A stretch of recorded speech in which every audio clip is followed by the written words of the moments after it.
Kristo ngira mpere ku ijambo ry'Imana mumenyereye cyane, ijambo ry'Imana dusanga mu gitabo cy'Amamuko mu kigabane cya kabiri kuva ku murongo w'18 gushika ku murongo wa 24. Ivyo dusoma mu gitabo cy'Amamuko, umukama Imana avuga ati si vyiza ko umuntu aguma ari wenyene, ngira ndamugirire umufasha bakwiranye.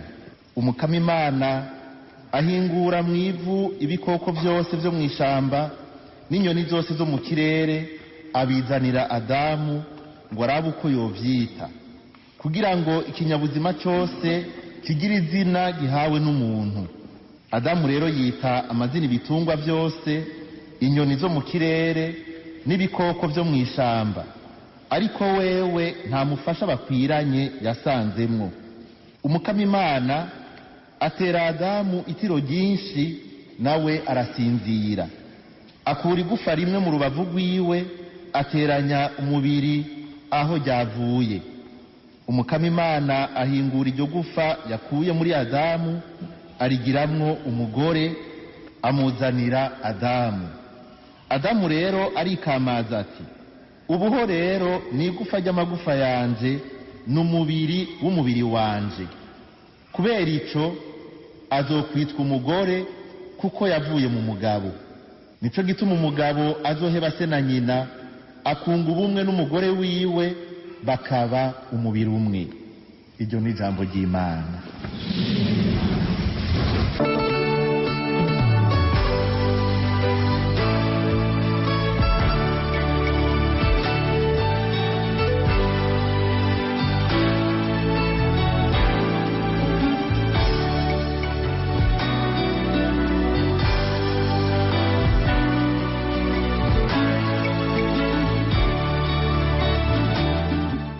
Inyigisho y'uwo munsi ni inyigisho ya Ekleziya yerekeye ingo n'imiryango muri rusangi.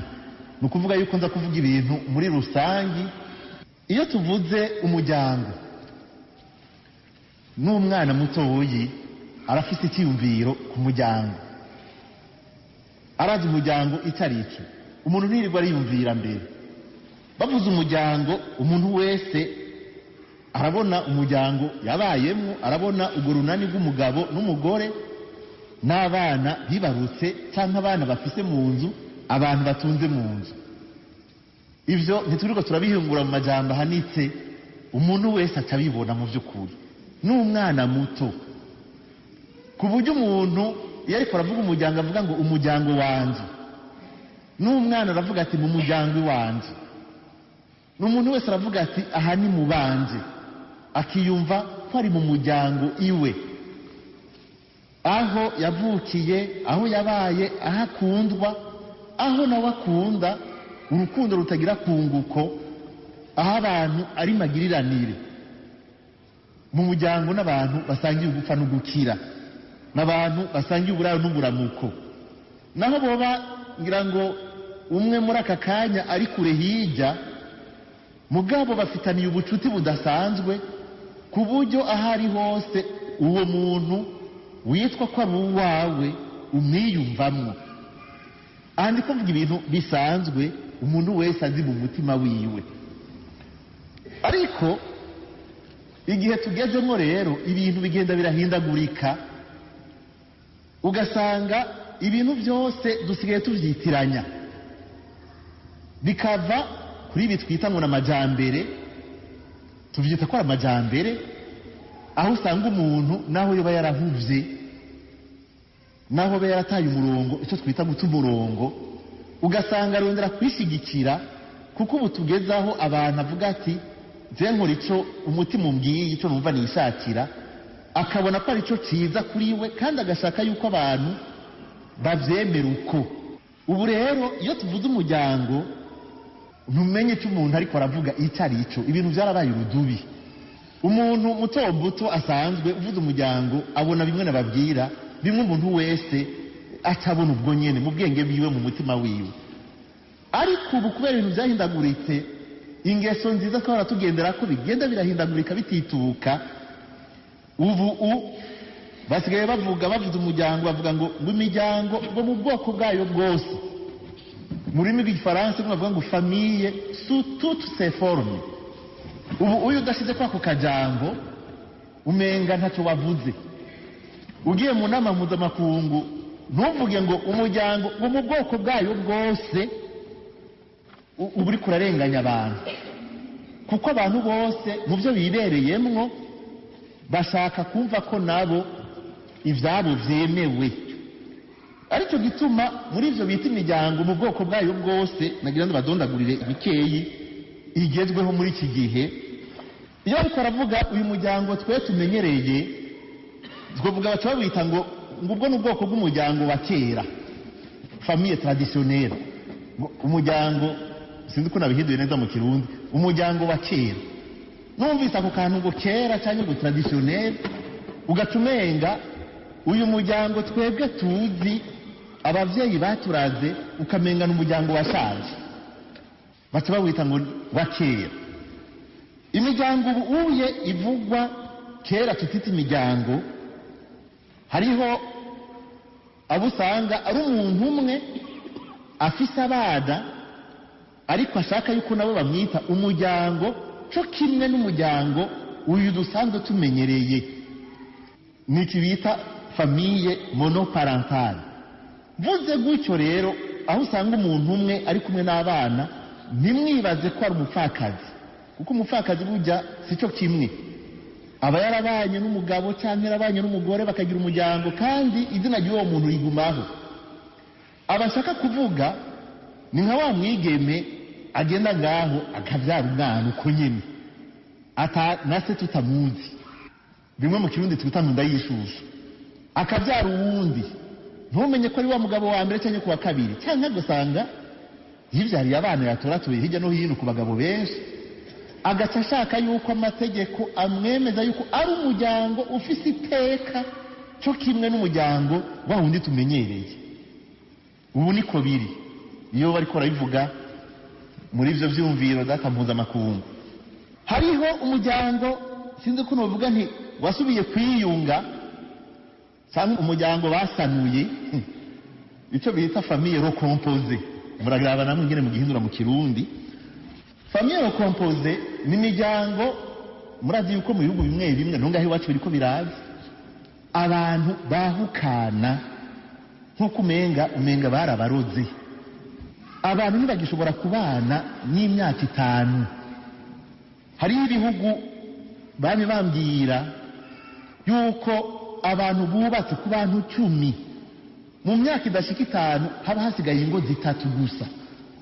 Ugasanga niko ibintu biri.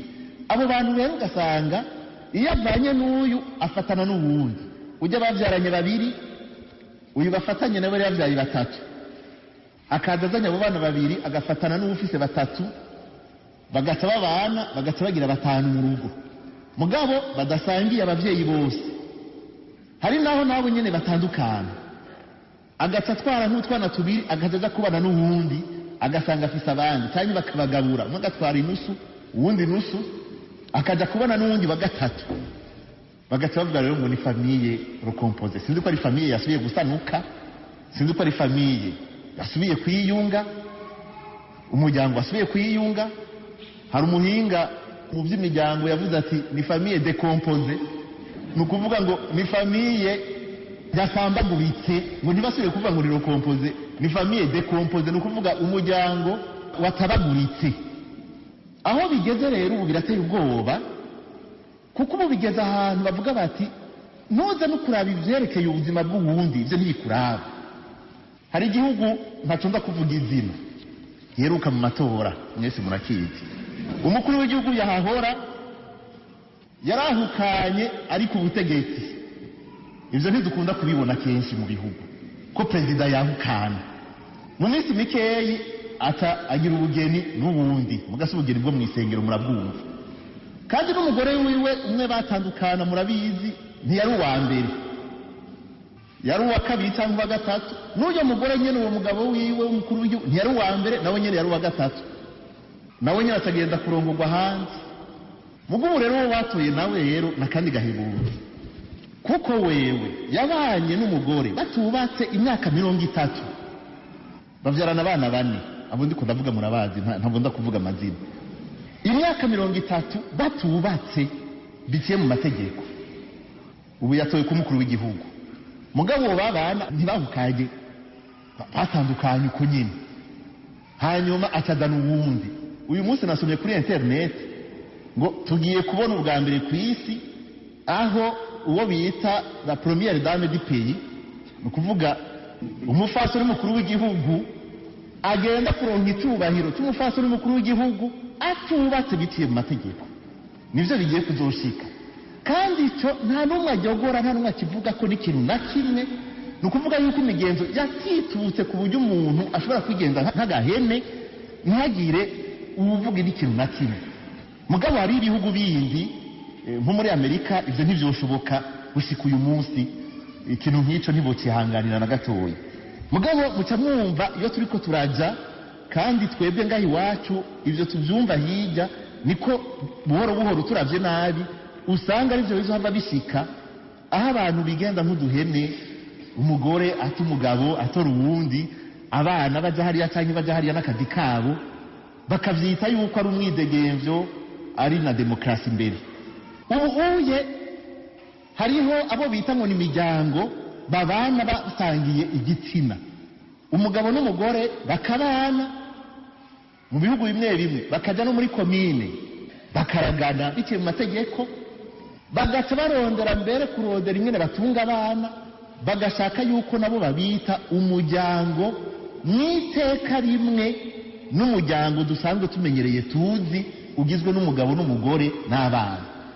ivyo tuvyumva hirya mugabo murazi yuko no ngaho iwacu ico kibazo cyavuzwe babandi baduserukira bakagiharirako bagahakwa no gukubitana bamwe bavuga bati mu byiza kugira uku abandi batahubwo bigenza uku ni ukuvuga yuko ntimwumve ngo ndabivuga uko ntibiri kure kuko igihe tugezemwo utagize bene ivyo imfashanyo nturonka nyinshi na gatoyi ivyo murabizi hari abandi bashaka yuko babita urugo umuryango wuzuye witeka bamwe bapfa kubana uko nka kumwe kwa mukuru w'igihugu nababwira uwo bari kumwe ubu bamwita ngo umukompanye bibanira uko nk'uko yabyabaho uko kuva kera na rindi kandi bagashaka ko abantu bavyemeza uko ubu rero muzobona umuntu w'umufasoni mukuru w'igihugu canke sinzi ko ari umufasoni w'umukuru w'igihugu canke mu kirundi sinzi ijambo boca batora ryo kumwita ubusanzwe agendana n'umukuru w'igihugu bamuha ivyubahiro nk'ubuyoza mu Burundi abantu boca batonda n'amakaruvati kumwakira n'icubahiro cose nuko bisigaye bimeze none muti mbega muri ivyo vyose ekleziya yo iri hehe ni vyiza kuko bene ivyo bintu iyo umuntu aguma vyumva ukavyumva ku radio ukavyumva kuri televiziyo ukavyumva mu nama ukabona abantu basigaye bibera huko nonga hibujumbura bimwe umuhungu n'umukobwa bifataniye bakibanira ntacyo bitwaye iyo umuntu yacikiye murabona bakirisu rimwe aribo bagenda kutamba aribo bagenda ukamenga bibagiye icyari cy'umuryango ukamenga bibagiye akaranga kabo muri ivyo vyose ekleziya yigisha iki umuryango ekleziya yigisha uteye gute iranda bivuge mu bintu bitatu ubwa mbere nuko umuryango uva ku Mana ubwa kabiri turaza kuraba akamaro k'umuryango ubwa gatatu turavuga rero umuryango rukristo la famille chrétienne mbega umuryango rukristo umeze gute ico kibazo ndakunda kukibaza ba Kristo mbega hajya umuryango w'umukristo umeze gute ntatazanga ntibita bizi ubwo nyene umuryango uva ku Mana turiko turavuga yuko abantu basigaye bafata ivyo bishakiye vyose abacikiranye bakavuga ngo urya muryango bakabuha iteka rimwe n'umuryango dusanzwe tuzi akenshi nuko abantu bamaze guta ishimikiro ry'ibintu byose batakigira icyo bishimikiza batakigira ropere icyo bita ropere ni vyiza ko tugira ropere ikintu dufatirako ikintu twishimikiza kugira ngo ubuzima bwacu bugire intumbero umuryango uva ku Mana reka tugaruke kuri cya gisomwa mejeje gusoma mu gitabo cy'amamuko mu kigabane cya kabiri akarongo k'18 twumvise ko Imana ivuga iti ntibikwiye ko umuntu aba wenyine.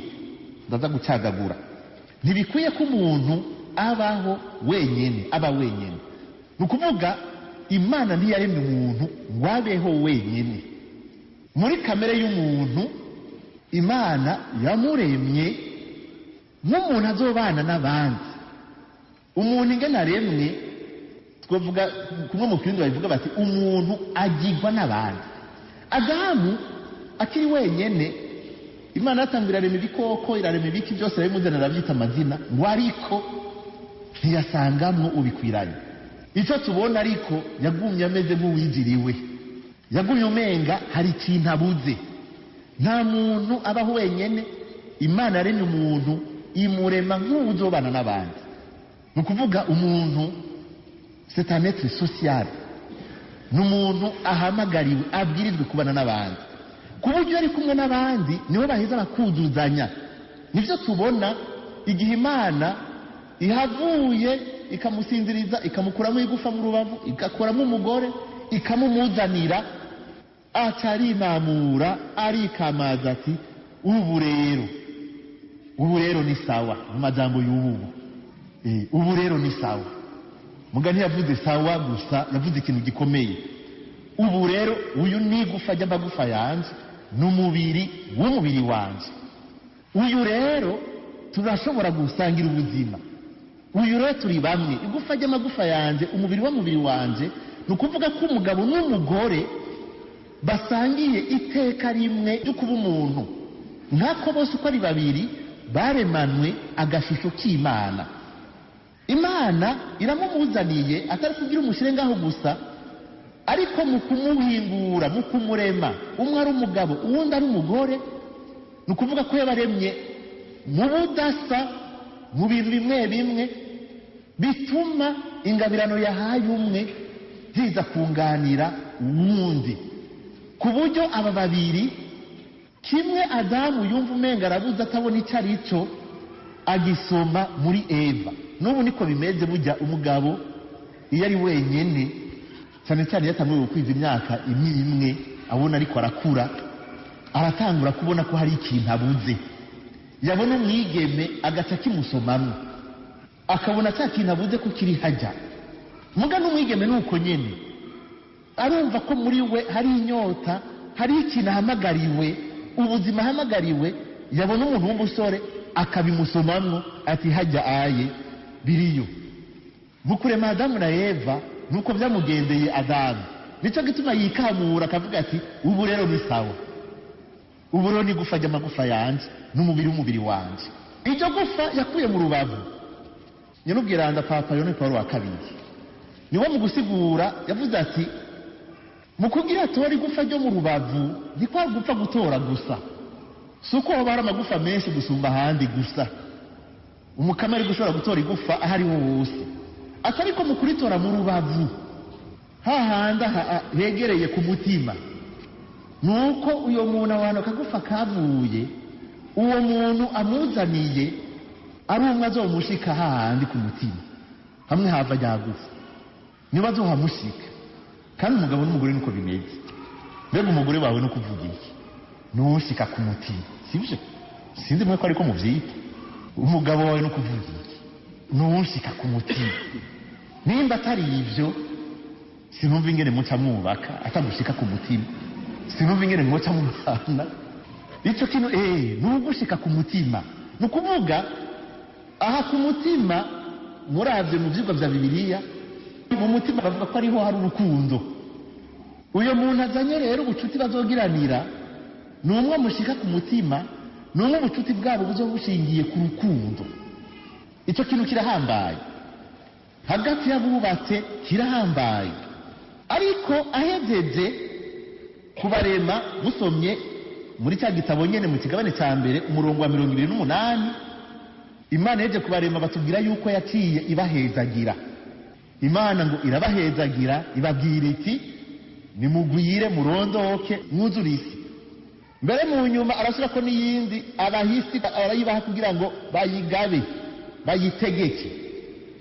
ngubwo ubutumwa yahaye ni bubiri cyangwa butatu. Arabahezagira ati nimugwire nimurondoke mwuzure isi.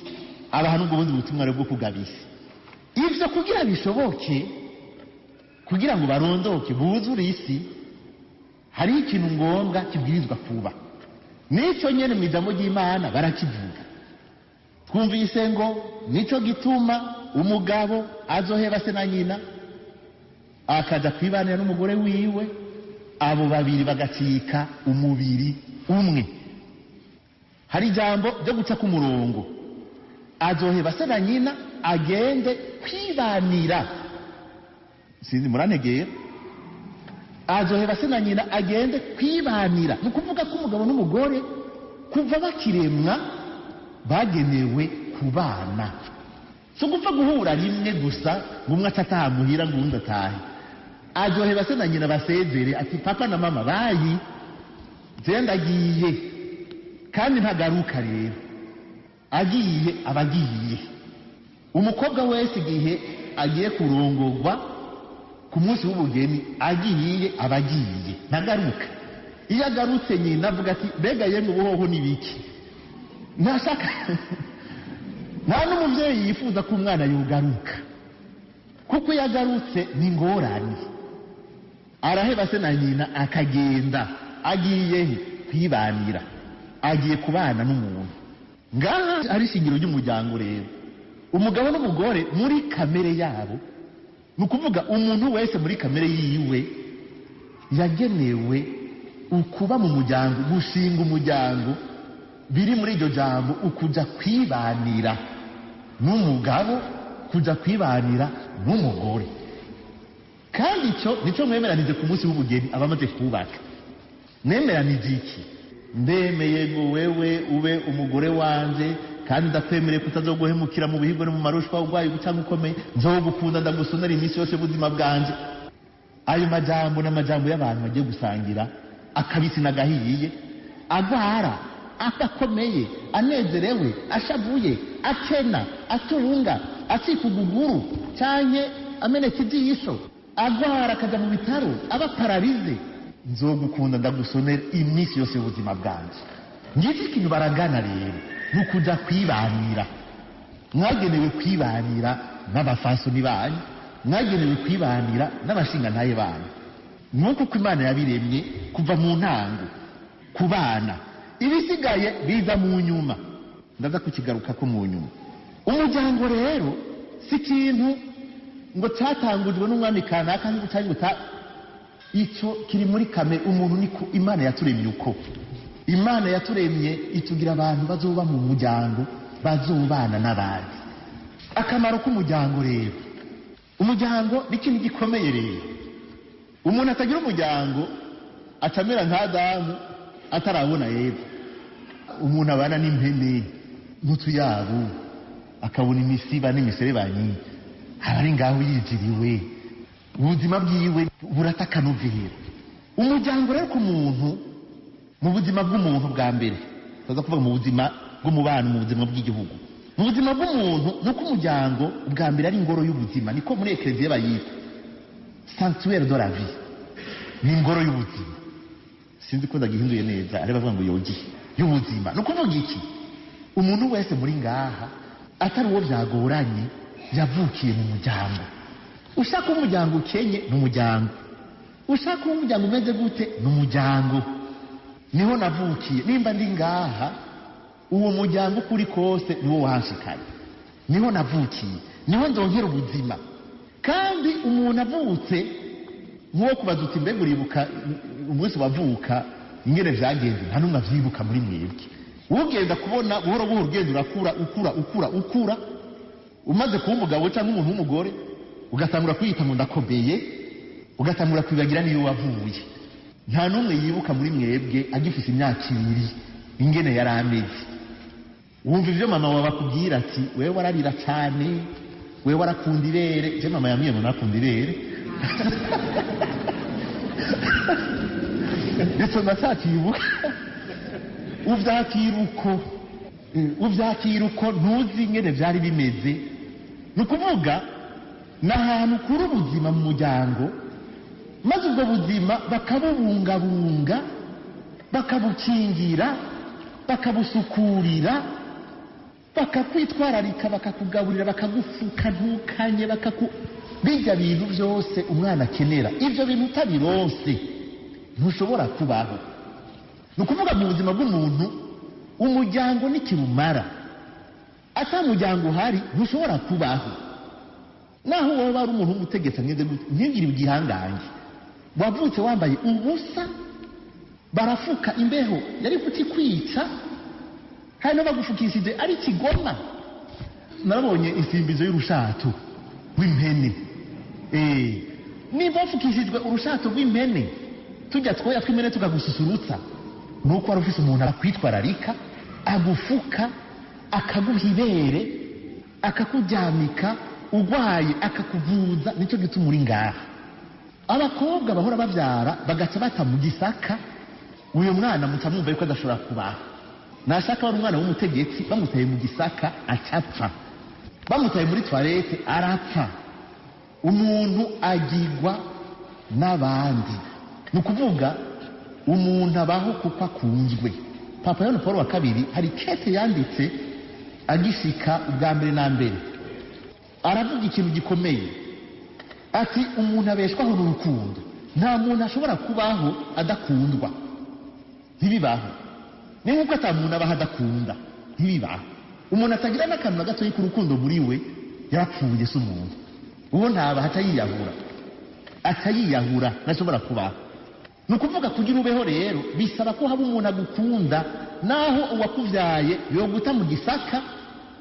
Ugize Imana hakarenguka umuntu w'umuvyeyi, umuvyeyi w'umuvyeyi apana cya gipfamutima caguta, akagutora, niwe aca kubera umuvyeyi, akakwereka urukundo rw'umuvyeyi, akabwirizwa kukugirira bya bintu byose ukeneye kugira ngo ushike aho ugeze uyu munsi. Ni ukuvuga ubwiza kuronka uwundi muntu akwakira mu muryango wiwe. Umuryango ni ikintu gikomeye ku muntu. Nicyo gituma umuryango atari uwo gufinisha na gato. Umuntu yarakirwa, agakundwa, akitwararikwa. Umuryango urakenewe kugira ngo umuntu abe umuntu afise ubuntu. Umuntu atareba mu muryango nta buntu agira. Naho ubona afise amatwi, ukabona afise amaso, ukabona afise amaguru, wamuraba ukavuga ati amaguru afise ni nka yiwanje, ajya amatwi umuntu umenga nico kimwe, arashobora kubura ubuntu kuko atagira uwabumuhaye. Uvyara umwana umuterere mu ishamba aregwe n'imbwa, azokuga nk'imbwa, azojya nk'imbwa, azoryama aho ziryama. Iyo bavyakunda kw'inka irera umwana yokwabira nk'inka, akaryama hajya ziryama. Murazi ko ziriya ziryama hajya nyene byose birangukira. Iyo si ngorane. Kurya inka imeze nuko nivyo yocagira. Hajya umuntu nivyo avuka ari umuntu afise amaguru n'amaboko n'amatwi, mugabo ubuntu kugira umuntu ushobora kuvuga uti ujya umuntu afite iteka ry'umuntu, bisaba ko agira abantu babimwigisha. Ivyo rero birangukira hehe? Ni mu muryango. Ugiye ukarezwa n'ingurube uzoguruba. Ni ukuvuga ucuvuga nkazo ukagira bijya nyene. Ariko uri umuntu uriga kuvuga, ukamenya kubwira uwundi icyiyumviro, ukamenya kumviriza uwundi icyiyumviro, ukamenya gusonera abandi, ukamenya kwakira abandi, ukamenya kugira iki na kiriya. Icyo nicyo kigira umuntu. Ibi rero bibera mu muryango. Mubonye umwana rero arererwa mu ibarabara, aca yigenza nk'umwana wo mu ibarabara nyene. Nicyo gituma hajya abana bo mu ibarabara ni danger. Kubona igihugu cyo bandanya kibaho abana baguma mu ibarabara, tugomba tugenda nko kumenga nta ngorane. Hajya turahacumurira, turahahemukira, n'abaturongoye barahahemukira. Niko bimeze kuko bajya uburi kurarera utuntu tw'udukoko, uburi kurarera utuntu two mu ibarabara, uburi kurarera utuntu tw'udusuma, uburi kurarera utuntu tutagira indero. Nuko bimeze. Ushaka ikintu igihugu kirimo abantu, ushyiraho ukingira imiryango, umuryango ukawiteka. Iyo umuntu mu buzima bwiwe nta na rimwe avuga ngo umuryango ntawe nkeneye, naho uba ufite ibiguvu bimeze gute, ubwo umukeneye umuryango.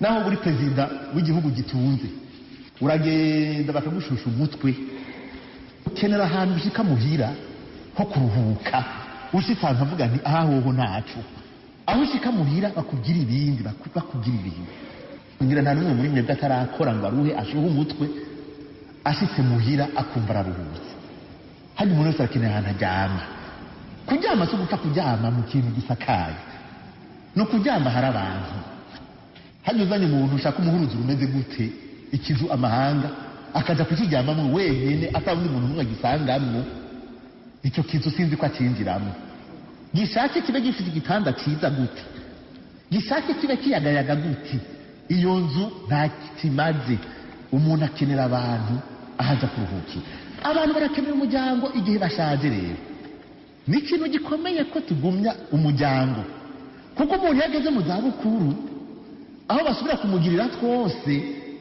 nihaca asubira kuzirikana rero akamaro k'umuryango ukomeye nagira umuntu yita umuntu akomeye ngaha muri mwebwe muramaze kubona batambakazi nagira umuntu yishima ngo arakomeye nagira umuntu yiyemera muri mwebwe ugenda igihangane hazoza igihe ipantaro bayipambika wahora uri umugabo akomanda ari koroneri abantu bamubonye bakajugumira harashobora kugera igihe wowe koroneri wahora ukomanda abantu bakajugumira agapantaro bakakagukura ubusa bwawe bukaja habona hanyuma bakapambika kandi no guca bugufi shaka guca bugufi n'ukuri bavukanye murazo kwitonda n'umuntu yabaye umutegetsi akomeye ameze gute arashobora kugira igihe ipantaro bakayimwambura agatega amaboko nuko bimeze murashaka muze muritonda mugivyo biberahe ninda aza kukwambura agapantaro utakibishoboye atari umuntu w'umuryango wawe siko bimeze nta wundi atari ujya muntu w'umuryango wawe ujya muntu arahambaye rwose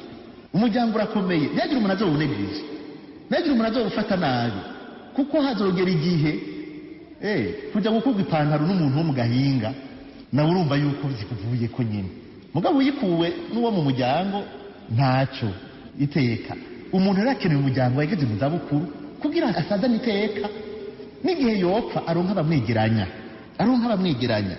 umuryango ni ikintu gikomeye umuryango ni ikintu gikomeye mu buzima bw'igihugu mu buzima bw'imibano igihugu kitagira imiryango ihagaze neza nta kazoza gifise naho kiba kiriko kiraja umuryango urakomeye ku gihugu kuko ingeso nziza imigenzo myiza iranga igihugu murazi ko igihugu kitagira karanga icyo gihugu gishobora kuzimangana takiri ivyo ngira ngo harimo abantu bize ngaho barabitegera neza iyo gihugu kitagira karanga kitakigira imigenzo myiza kigenderako icyo gihugu kiba cyasambutse imigenzo myiza nayo rero ntishobora gukomera mu gihugu ingeso nziza ntizishobora gukomera mu gihugu imiryango idahagaze neza kuko mu muryango niwo umwana bamwigisha kuvuga ikirundi akamenya ko ari umurundi uvyaye umwana ukamuvyarira muri Amerika naho yo bavyawe n'umurundi azogira imigenzo y'ikinyamerika nta kirundi azopfa amenye n'icyongereza n'ibindi umuzanye ngaha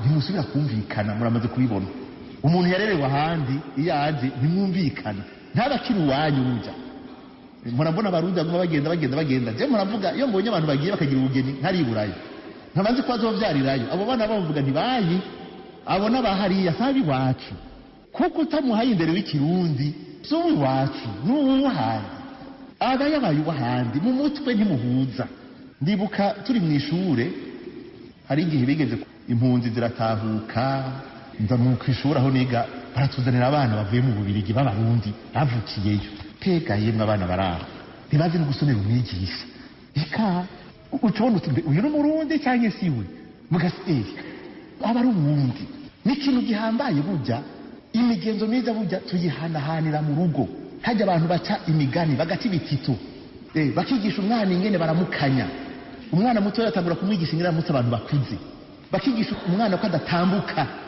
umuntu yicaye adacaza kumutambuka ngo arengane ari imigenzo myiza yigira atayigiye mu muryango ntuzoza kuyimwigisha kuzi ntibishoboka iyo rero imbere mu miryango atayikihari ntimwitege ko ejo igihugu kizoba igihugu kuko indero y'abana itagarukiwe hariya muhira ejo muzoronka abantu b'abategetsi n'ukuri sinzi izina nota ndabaha aho bashobora guca badushikana haba hateye ubwoba ubushaka gukiza igihugu uhera hariya mu muryango hasi umuryango urakenewe mu iterambere ry'igihugu rero nagenda babwire hajya umuntu yigira gukora ubwa mbere imuhira.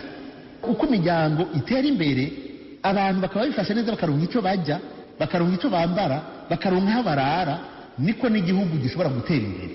Biragoye ko igihugu cyotera imbere mushinga ntahe uduhera hembwa tudashobora gushikana ruvehe itariki 20, kuko umushinga ntahe atagaburira umwana ubwire ko hari ijambo usubira kumubwira.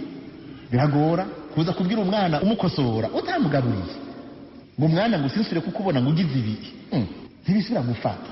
Birahambaye ko umuryango uba mu iteka, birahambaye ko umuryango wijukira gukora kandi wigisha abana gukora. N'iterambere ry'igihugu niho riva. Aha mu Burundi rero nukugaba, kuko hariho ingeso, hariho ibintu bimwe bimwe bishobora kudusamburira imiryango. Uburundi ejo mukabubura aho mwabubonye. Hari imigenzo ijanye n'ivyo muri kahise kacu, ijanye n'imigenzo y'ikirundi imwe imwe murazi ko nayo nyene ikeneye gutyorogwa. Uguharika, ugucinyiza umugore, ukamenga umugore n'umukozi wo mu nzu, ukamenga sinzi, ukwahukana, abapfumu ngaho mu mibani wacu, indwano. Nimba hari ikintu twabwiza kurwanya n'ingwano.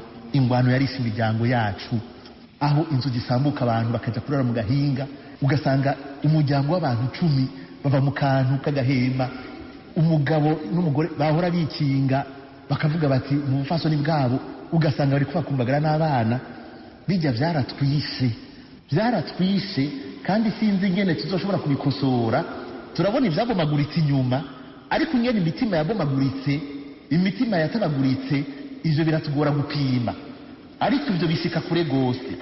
Ibi bimwe bimwe namwe murabizi ntavuze kudondagura, ariko amandanye hariho ibiva hanze biriko biratwinjirana. Ubu tubwiza kugira ko amakenga, tukitonda, tukitonda, sinza kudondagura byose. Hariho ibintu tugezemwo, ukudategera neza ukungana k'umugabo n'umugore, ejo birashobora gucurika ibintu, ugasanga ibintu birasambutse.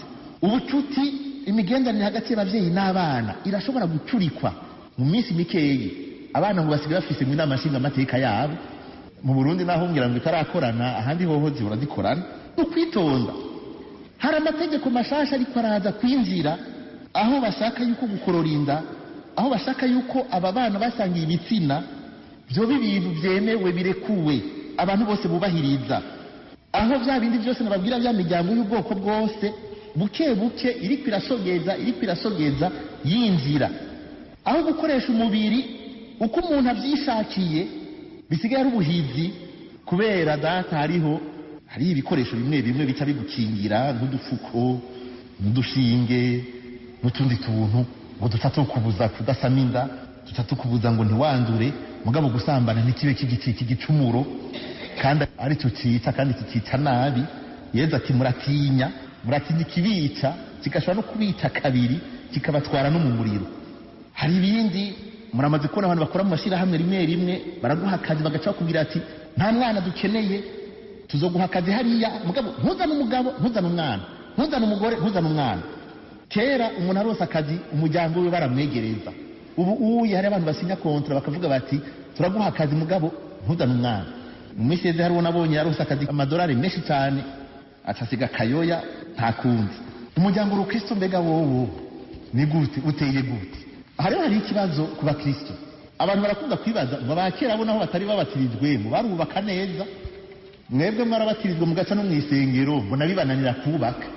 None akarusho ko guca mwisengero, akarusho k'umuryango w'Ukristo nakahe? Hariho n'abakristo batabona akarusho mbere, baza guca mwisengero bakubaka Ukristo kubera n'umugenzo gusa, atana kimwe biwungura, bameze nk'abapagani ba kera batazi Imana. Hariho akarusho, hari ibintu byo gutegera rero kubyerekeye umuryango w'Ukristo. Itambere nuko abagize umuryango w'Ukristo ubwa mbere abari abakristo babatirijwe. Ndakivuze gutyo umenga ni gisanzwe, ariko kirahambaye. Babatirijwe ni ukuvuga abantu bakiriye Yezu Kristo mu buzima bwabo, kandi bakihatira kubaho bakurikije ijambo rya Yezu, ijambo ry'Imana. Iki kintu cyo kwitwa ngo bakavuga ngo ujya muryango n'umuryango w'abakristo, hari ikintu gihambaye, nuko bihatira kubaho mu gukurikiza, mu kugendera ijambo ry'Imana. uza guca mu isengero ugaca uza kubaho nk'umupagani. Ni ikibazo cyo kwibaza, mbega tuba tuba umuryango rukristo cyane? Tuba umuryango rukristo kuko tubayeho rukristo, twihatira. Simvuze ko byose babigenda neza, mugabo umuntu aba ari mu ntumbero yo kwihatira kugendera ijambo rya Kristo. Na Yesu aravuga ati, mbega mwene wacu ninde, mbega mama ninde, mbega umuryango wanje n'uyu. Nabo bumva ijambo bagaheza bakarirangura. Icyo ni cyambere. Ubwa kabiri, umuryango rukristo kugira tuwumenye n'umuryango ushingiye ku isakramento y'ukwabirana. Na Ukaristiya sinihenze. Ukaristiya niho byose, niho bishingiye. Ukaristiya niho habereye ubugeni bw'Imana n'abantu ku musaraba. Nico kinyegezwa duhimbaza burya. Nukuvuga sugupfa kuvuga ngo narabatirijwe ngo ngize umuryango rukristo. Ababatijwe bari bacikiranye, nta muryango rukristo bagira. Kugira umuryango witwa umuryango rukristo ubushingiye ku isakramento ryo kwabirana. Ku byerekeye iryo sakramento ryo kwabirana rero, hari ibintu nshaka ko mufata. Ku byerekeye iryo sakramento nuko urukundo rw'abubatse rukristo rudasubira kuba urukundo rw'uruntu rw'abantu gusa. Urukundo rwinjijwe mu rukundo rw'Imana. Nico ijya nkuka y'imisa ivuga igihe duhimbaza ubugeni mu nkuka y'imisa. Nukuvuga yuko abubatse rukristo mu nyigisho y'Ekleziya bavuga bati Kristo araheza kaza, ndetse ko ari wabungira ubumwe agaheza akajyana nabo. Nukuvuga abantu bubatse rukristo baba ari babiri bakitse umwe, ariko baba bari kumwe na Yesu. Twavuga tuti rero umuryango rukristo ni umuryango ugizwe n'umugabo n'umugore na Yesu. Mu ngo zanyu naho tuzi ko ari hose naka, hariho undi se naka ataboneka, hariho Yesu twimika mu rugo rwacu.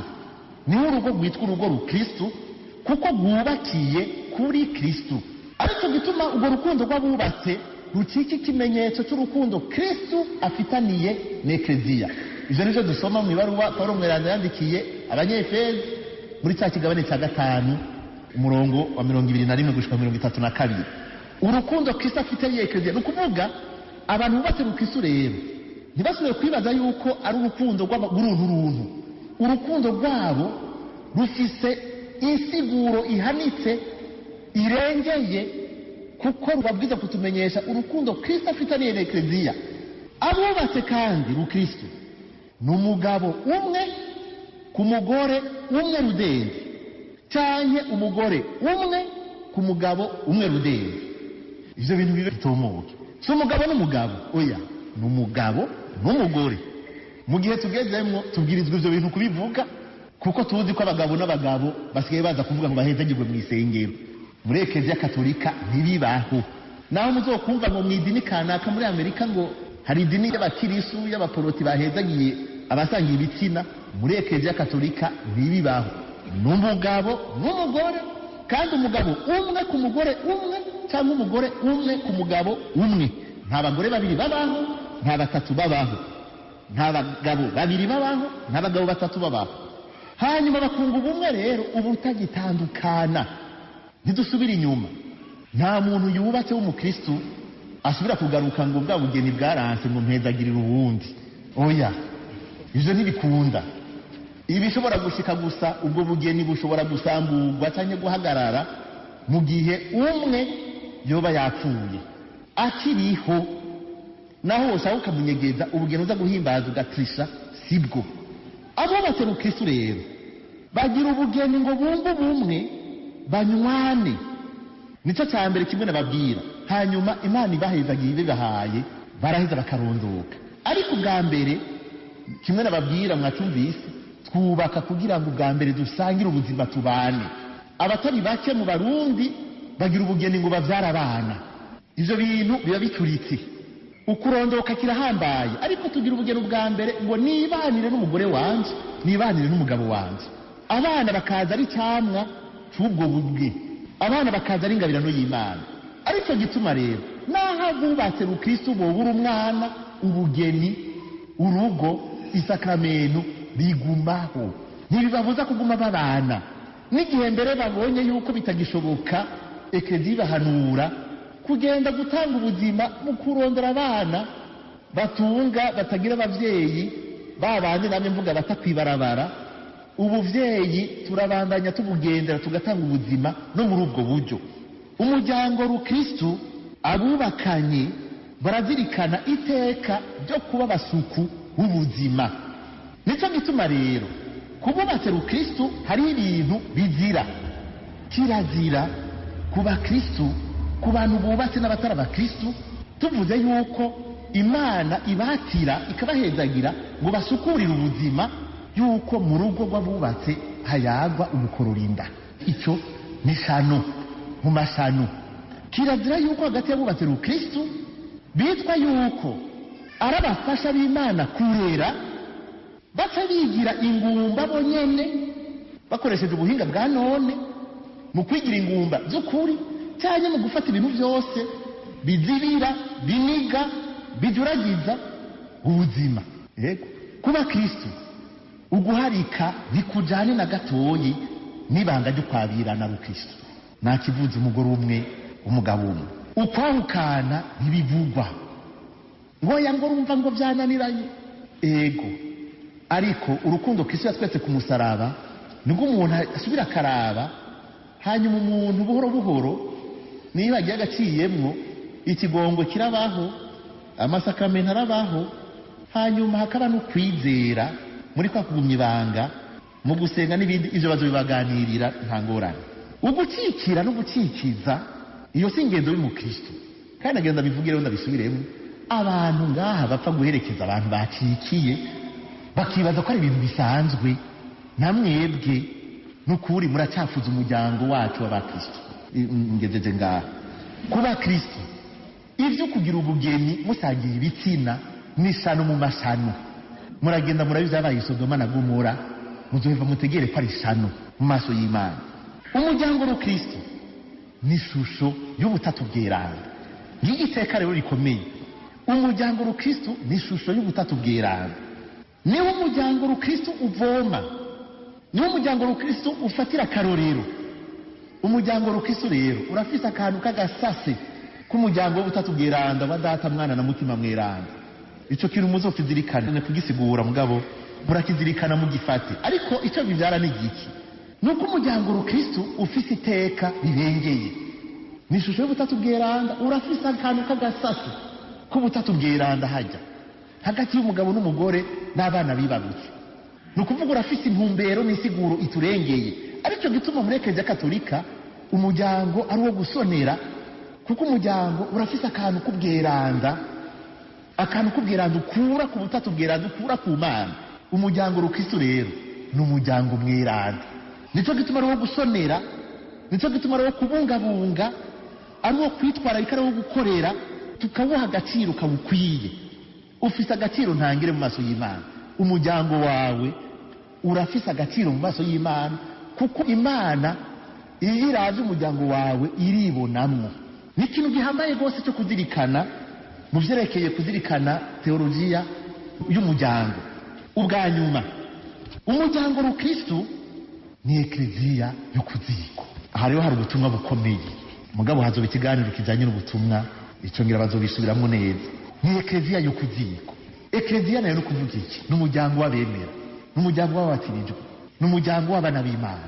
Birahambaye yuko kugira uvuge ngo umuryango wawe ari umuryango rukristo n'imiburi buri basi wowe ugizwe n'ababatirijwe. Kuko uzubona abavyeyi, umugabo n'umugore bafise ubwana bw'ubupagani, none umuryango rukristo gute? Tuvuze umuryango w'abakristo, umuryango w'Eklezia no kuvuga umuryango w'ababatirijwe, w'abemera. Isigurira ingene umuryango uzubona umugabo yarabatirijwe, umugore yarabatirijwe, utwana n'udupagani, uwo muryango ni rukristo gute? Sivyo. Imiryango yanyu yigira imiryango rukristo, ni ukuvuga yigire Eklezia. Eklezia n'umuryango w'ababatirijwe, w'abemera. Hanyuma muri uko kwemera hari ikintu niramvuge kindi. Paulo Mweranda avuga ati ukwemera kumwe, ibatisimu imwe, Imana imwe. Sivyo? Eklezia imwe. One Eklezia imwe, ukwemera kumwe, ibatisimu imwe, Imana imwe. Imiryango yacu ndabasavye ntimuze murayifata minenegwe, kuko birahambaye. Muri Eklezia Katolika dufise uko kwemera kumwe, ni Eklezia imwe. Iyi miryango yacu izoba Eklezia yo kuziko mu gihe ubwo bumwe bw'Eklezia ari bubarizwa ubwa mbere. Urashobora gusanga mu muryango papa n'umukatolika, mama n'umujehova, ujya muhungu mukuru nawe nuwo kwa migurumiko, agahererezi nako ngo n'agapenekoti. uyu muryango n'umuryango urukristo gute? ubwo bukristo n'ubuhe? iyo ni ekleziya iyihe? ni ukuvuga ka kajagari k'amadini asigaye akora nk'imigambwe kinjiye mu miryango isambuka. kujya iyo hagize idini yiyonkora, ekleziya ibikomeretse. niko mu muryango w'abemera, iyo hagize umwe avuga ngo jewe ngiye gusenga pakiranga, umuryango wanyu ubukomeretse. iyo hagize umuntu avuga ati jewe rero nsigaye n'umujehova, umuryango ubukomeretse. ntihagire umuntu abyishimira. bijya bintu ni shetani iri kuyadusamburira ingo n'imiryango, kuko umuryango mu gihe bashobora gusengera hamwe n'ayahandi mugira ngo murafukama mugasenga, we waduka ukavuga uti mukama Yezu, uwundi ati uvuze ubutariko ni Yesu. mu by'ukuri bari ko bavuga umwe, mugabo shetani yararondeye ubuhinga bw'ingeri bateranya bagapfa amajambo. nimuba mugishoboye gusenga mu bumwe no mu kuri ibikunda, mugira ngo murafukama ngo murasenga, mugafata Bibiliya mukagira iki ngo mbega mu byo za bintu nabyo bararizana. wagira ukazana agashapure cyangwa bashiraga agasanamu mu nzu, ivyo bigirwamana, uwundi agasaza akavyita ibigirwamana, wagenda ugasanga yakimanuye, maze mvuze ngo yakimanuye niko bavuga, agatayita. iyo atayituriye ugasanga mu rugo n'ukuri imiryango iri kwirasambuka, abantu bagafata mirenegwe. icyo kibazo nagira ndababwira ni ikibazo gikomeye. bantu mwubatse mu Kristo mukamufisa abana, murahamagariwe kwigisha kurera abana mu bumwe bw'umuryango, kuko ni ekleziya yo kuziko. kugendera hamwe, gusengera hamwe bisaba ko abantu tuba turi mu bumwe bwo kwemera. umuryango urangwa n'uko abantu basangira ku nkoko imwe. nicyo kiranga ubumwe bw'umuryango, musangira ku nkoko imwe. bijya bintu kera muhiri wacu baduha tugasangira ku isiniya, ni ikintu gikomeye cyane.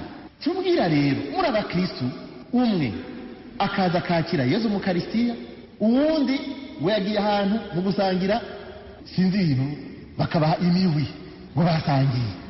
hanyuma ndetse ibyo by'imihwi n'amagrenadine, ugasanga muri uko kwemera urafise icyubahiro muri Kristo muzima mu Karisitiya, uwundi ngira ngo naho bamubona yumutera umugeri.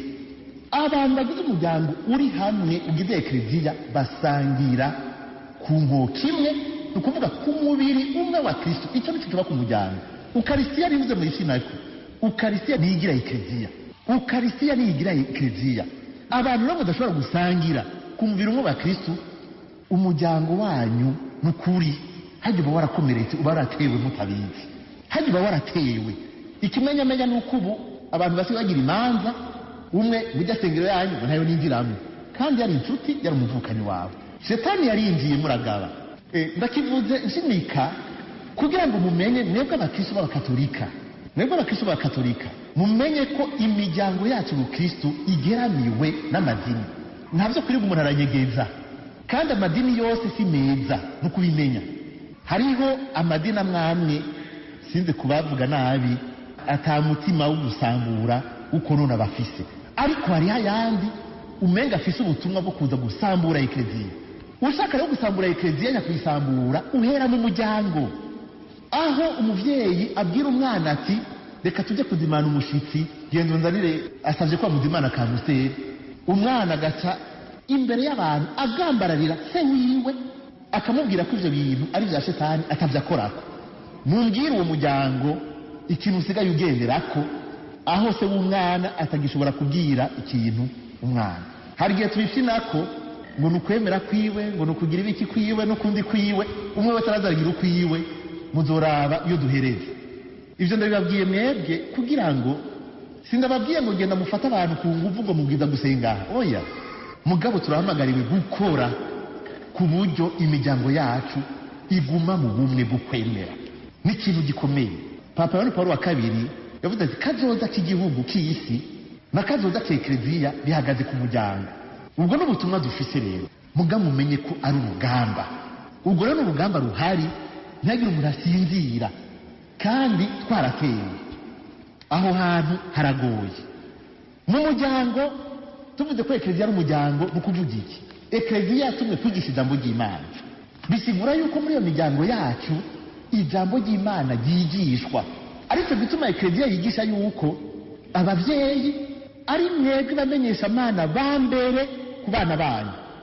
Umuvyeyi iyo bafise umwana asikanye imyaka 10 atarigera afata n'agaseyanse ni ukuvuga n'akanya ko kubwira umwana wiwe ukwemera kwiwe, amubwira ati mwana aha twebwe ukwemera kwacu ni uku, amubwira ati Yezu umwana w'Imana yaje ku isi yaremera ababara kugira ngo dukire, twebwe niwe twemeye, niwe dukurikira, niwe tugenderako, ijambo ryiwe niryo ritugaburira, niryo tugenderako. Umuntu ngo afata akanya amubwira ati Imana yatoye Ibrahimu kuva kera ifise umugambi wo gucungura abantu, arondere twatu Bibiliya tw'abana muratuzi. Nagenda babwira yuko hari akabibiriya turi mu maparuwasi k'abana kagurwa amafaranga 200. Mwibaze 2. Umuntu ashaka kwigisha abana akoresheje twa ducapo kuva kuri ba Ibrahimu ba Yakobo, akamwigisha l'histoire sainte, ni ukuvuga kahise k'ekleziya, ni ukuvuga kahise k'ubucuti bw'Imana n'abantu ingene kagiye karakura kongerekana. Murafise umuntu arondere mugabo amenye ko ubutumwa bwa mbere bwo gushikiriza ukwemera nico bita transmission de la foi bibera mu rugo. Nukuri umuntu afise umwana w'imyaka 10 yibaza yuko azokwigira ikatikisimu kw'isengero agiye gusangira. Noneho twe duhora tubibona iyo hageze kubaza abana basangira, babara abana biga mu wa 3, ucubona abana muhira bigishije ijambo ry'Imana n'abavyeyi n'abatagigishwa, kuko bajya bigisha dufite ku maparuwase barabigisha bimwe, ariko ucubona uwize muhira n'uwigiye hajya gusa naho bahuriye. Kandi none uwigiye ku isengero gusa abishyira mu mutwe kugira ngo asangire acabandanya yiberaho agire nk'abandi bana bagira umunsi mukuru. Nayo wavyigiye muhira uba ari ubuzima bwiwe, kuko burya uburyo nyabwo bwo kwigisha umwana umuha akarorero. Murafise ubutumwa rero ukwemera kwacu kugushikiriza abana banyu, murabakatishije. Muraza gusoma ibaruwa Paulo yandikiye abanyefezi mu kigabane cya 6 umurongo wa 1 gushika ku wa 4, inkuru nziza ya Luka mu kigabane cya 2 umurongo wa 41. Yego ibaruwa Paulo yandikiye abanyefezi mu kigabane cya 6 umurongo wa 1 gushika ku wa 4 avuga ikibazo cyo kurera. Mbere akababwira yuko ntimutinye no guhana abana banyu iyo bikenewe, ntimutinye kubakosora iyo bikenewe. Hari abantu bibaza ko kurera neza ari gupfa gutanga imbombo gusa. Ikibazo cyo kurera ntacyo kizovugwa hanyuma. Inkuru nziza yanditswe na Luka mu kigabane cya 2 umurongo wa 41 gushika ku 52. Murabe ivyo Yesu avuga. Reka nsozere. Umuryango w'Ukristo urafise akaranga. Ni vyiza ko mwova ngaha umuntu afise iyo conviction ko umuryango w'Ukristo ufise akaranga kawo, si umuryango wari wose umeze cyo kimwe n'umuryango w'abapagani. Ibi nariko ndavuga aha nuko ntagiye mu bwuzure bwa kera ngo mwumve ingene Musa Imana itegeka ati aya mategeko ndakwigishije uzoyaganirira umwana muri kuziko, muri ko murafungura, muri ku rugendo, mu gitondo, ku mugoroba, uzoga muri kurayamwigisha. Aha kenshi twarahaciyeko. Umuryango urafise akaranga kawo. Umuryango w'Ukristo urafise uwugaba n'Imana. Imana niserugo iwacu. N'umuryango w'Imana rero, n'umuryango w'abana b'Imana. Umuryango w'Abakristo urafise ubutumwa. Urafise ubutumwa twagiye turabuvuga bwo gutanga no kubungabunga ubuzima, bwo gukomeza umuryango w'abantu bunze ubumwe, bashize hamwe, bubahana, bazi kurekuriranira, bafise ingeso nziza ziranga Abakristo. Urafise ubutumwa bwo kuba ikimenyetso cy'urukundo rw'Imana mu bantu. Urafise ubutumwa mu buzima bw'umuntu, urafise ubutumwa mu buzima bw'igihugu, urafise ubutumwa muri ekleziya, mu kuba ekleziya kuziyiko. Ekleziya yigisha ko umuryango ari icyiza gihambaye Imana yaduhaye, ni icyiza gikomeye, ni ingabirano ikomeye Imana yaduhaye. Ekleziya irubaha, ikubahiriza kandi igasaba kubahiriza umuryango. Umuryango ni kirumara kuri twese, twabizirikanye. Icyo ndabahamagarira gusa ni iki: dukunda imiryango yacu. Hariho n'abayikunda bakayikunda nabi. Dukunda imiryango yacu. Abashinga nabi mukunda imiryango yanyu. Nukuri umuntu agenda kubaka urugo rw'ahandi aba ariko arasanzaza, aba ariko arasambura. Dukunda imiryango yacu. Umuryango Imana yaguhaye nujya nyine, umugore Imana yaguhaye nujya nta wundi kuja kuraba abandi bagore urunguruka ugira gute bitesha iteka umuntu. Nta muntu n'umwe abantu bakomeye amashi bimutera iteka kuja kunuranura no kurunguruka mu ngo z'abandi. kunda umuryango imana yaguhaye, kunda ujya mugore, kunda bajya abana. Kujya gukunda abahandi ni ukuri uba uri kurasesagura, kandi nawe we uba uri kurisesa wenyine uba watakaye. Iteka ry'umugabo ni ugukunda umuryango wiwe akawukorera, ni ugukunda umuryango wiwe akawubungabunga, ni ugukunda umuryango wiwe akawugwanira akawukingira. Uwo ni umugabo. Ugukunda umuryango wiwe utagatifuzi. Mugabo mushinga nawe utagatifuzi. Umugabo ari ngaha ataratera igisabisho n'umunsi n'umwe mu rugo, ndabasabye iyi ndwi ntizihere, kuko umugabo iyo akoranije inama mu rugo barayitaba. Ntagire umugabo azoheze iyi ndwi adafunyagira basura umwimenyerezo wo gutera igisabisho imuhira, ahita atagatifuza abana, ahita atagatifuza urugo. Mufasoni nawewe kunda umuryango imana yaguhaye uhereye ku mugabo wawe, kandi burya ingabiranure ugukunda n'ingabirano. Erega murazoza murasaba uti mukama impingabirano nkunda umugabo wanje, mukama impingabirano nkunda umugore wanje. Urukundo n'ingabirano, n'ingabirano ikomeye yo gusaba, n'ingabirano duhabwa n'Imana. Mufasoni kunda umugabo wawe, wige kumubungabunga, wige kumwitwararika, wige kwitwararika umuryango. Abana uzoba ukijije igihugu, uzoba uri kurategura akazoza keza k'igihugu, uzoba uri kurakunoza ubwami bw'Imana. Turwanire imiryango yacu, ni ikibazo cyo gupfa no gukira. Tuyiretse igasambuka nitwe dupfa. Usambuye umuryango, usambuye umuntu, usambuye igihugu. Turwanire imiryango yacu, tuzoba turiko turagwanira ekleziya yacu. Imana ihezagire imiryango yanyu, bahezagire. Murakoze.